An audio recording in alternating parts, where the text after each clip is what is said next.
तो हेलो दोस्तों, आज हम लोग इस वीडियो में जानेंगे कि जो उत्तर प्रदेश राजस्व संहिता की जो धारा 59 है, सॉरी 79 है, वो क्या कहता है।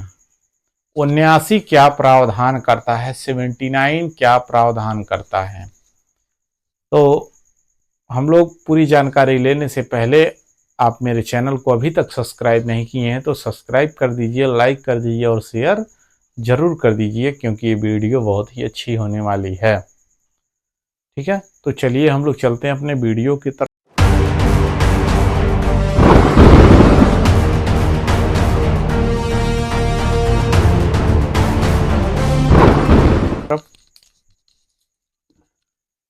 धारा 79 उत्तर प्रदेश राजस्व संहिता 2006 की जो धारा 79 है वो क्या प्रावधान करता है।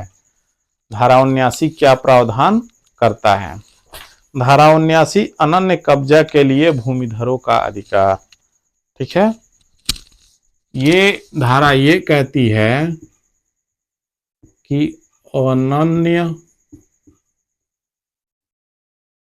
कब्जा के लिए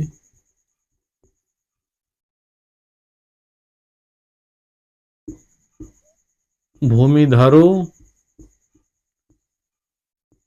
का अधिकार। ठीक है, अधिकार।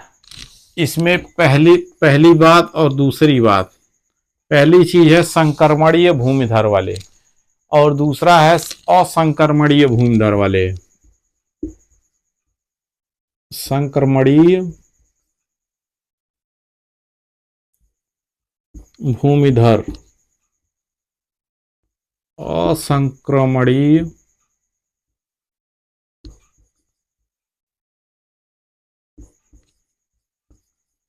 असंक्रमणीय भूमिधर।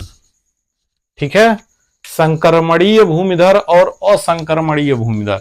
संक्रमणीय भूमिधर कौन होते हैं?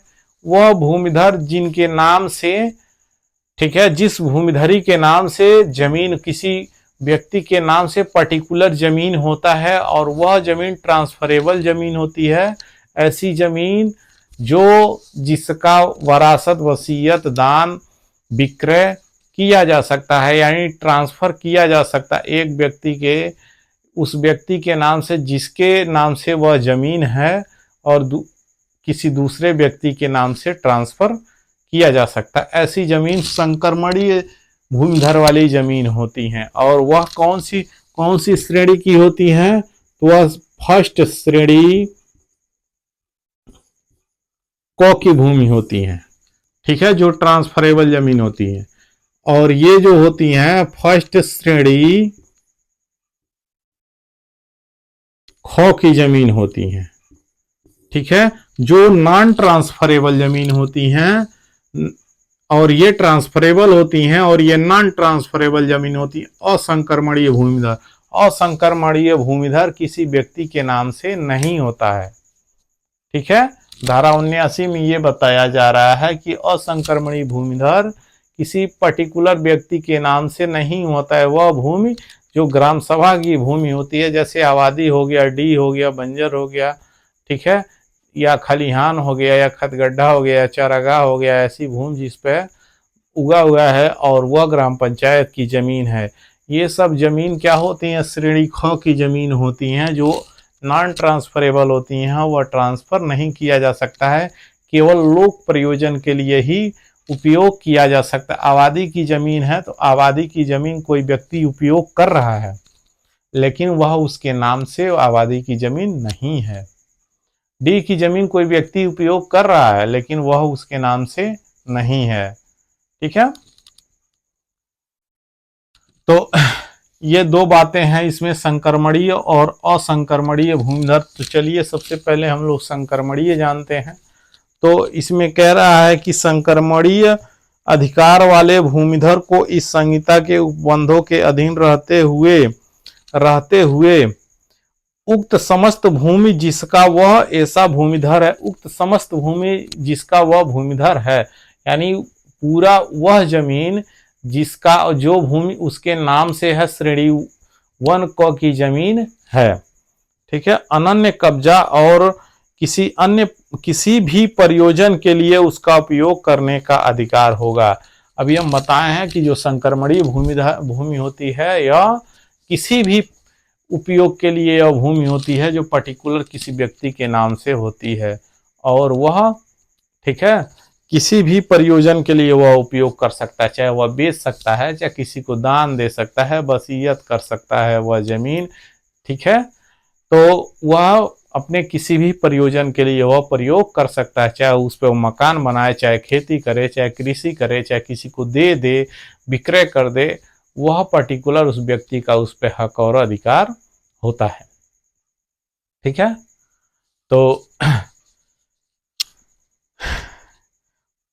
असंक्रमणीय वाले भूमिधर कह रहा है, असंक्रमणीय वाला भूमिधर कह रहा है, असंक्रमणीय वाले किसी भूमिधर को इस संहिता के उपबंधों के अधीन रहते हुए उक्त समस्त भूमि पर जिसका वह ऐसी भूमिधरी है, जिसका वह ऐसी, इस पे भी आदमी का, इस पे भी भूमिधरी का होता है, ठीक है। यानी कोई व्यक्ति इस ऐसी भूमि का भी प्रयोग करता है, लेकिन वह उसके नाम से नहीं होता है। मैंने अभी बताया यह पर्टिकुलर उसके नाम से होता है। ये दोनों भूमि प्रयोग किया जाता है किसी भी व्यक्ति के द्वारा, लेकिन यह नाम से होता है, यह नाम से नहीं होता है, ठीक है। तो वही इसमें कह रहा है, जिसका वह ऐसी भूमि है अनन्य कब्जा का और कृषि से संबंधित किसी प्रयोजन के लिए ऐसी भूमि का उपयोग करने का अधिकार होगा, ठीक है। यानी ये असंक्रमणीय वाला भूमि है, ठीक है।